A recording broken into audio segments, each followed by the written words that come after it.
My YouTube channel. ఇవాళ నేను ఒక స్టోరీ చెప్పబోతున్నా. ఏ స్టోరీ చెప్తున్నా? మేకలు తోడేలు కదా. మేక తోడేలు కదా. వింటావా? ఒక ఆగు, మేము వింటా అంటే చెప్పు, లేకపోద్దు. వింటారా? వింటావా? స్టోరీ అంట. చెప్పు.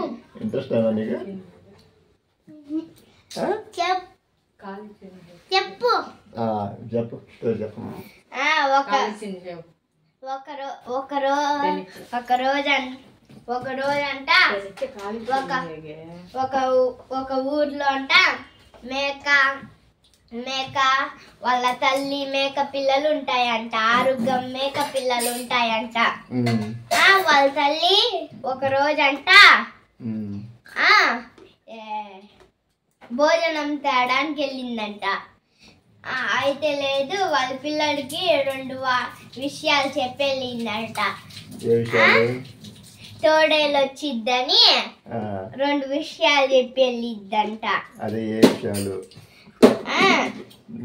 అమ్మ గొంతు తీయగా, స్టోరీ చెప్తుంటే నువ్వు డౌట్స్ అడగవా?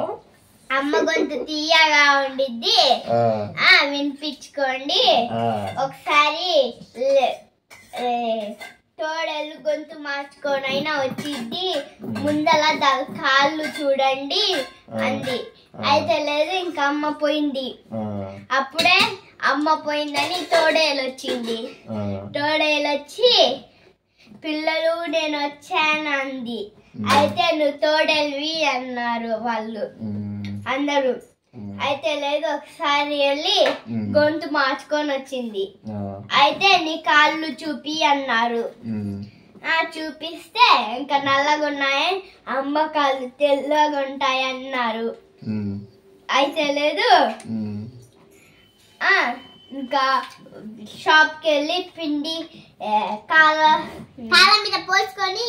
మీద పోసుకొని వచ్చింది.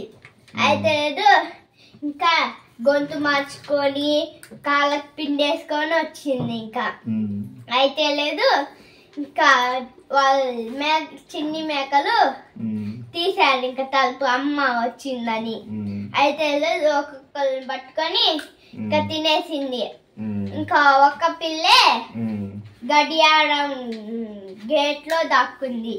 ఇంకా అందరు పిల్లలు తోడేలు కడుపులోకి వెళ్ళారు.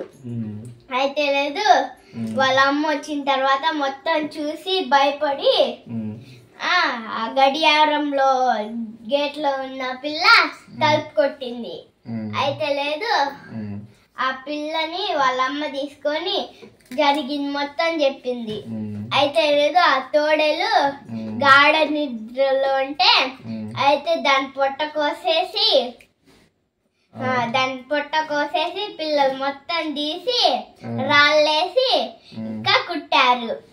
పిల్లలు బ్రతికి ఉన్నారంట. అయితే రాళ్ళేసి అప్పుడు తోడేలు నీళ్లు తాగడానికి వెళ్తుంటే గుండ్రాయిలు కదిలాయి.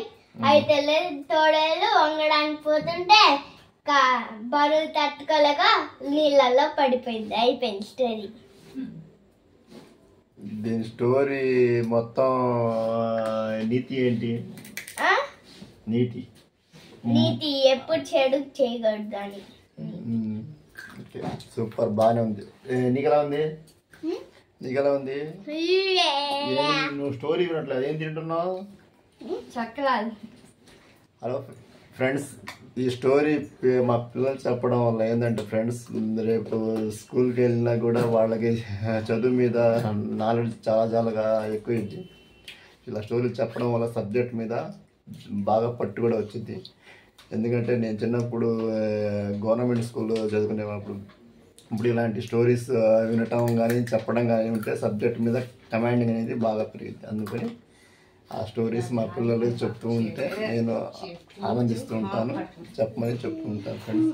స్టోరీస్ అప్పుడప్పుడు చదివితే కదా, కానీ ఇలా చెప్పడం వల్ల వాళ్ళకి స్పోకింగ్స్ సబ్జెక్ట్ బాగా వచ్చేది. మనం ఏదైనా చెప్పాలన్నా కూడా కొద్దిగా భయం లేకుండా చెప్తూ ఉంటారు. ఏదైనా స్కూల్లో పాటలు కానీ క్వశ్చన్స్ కానీ చెప్పారు. Okay friends, bye. బాయ్ చెప్పు. ఎప్పుడు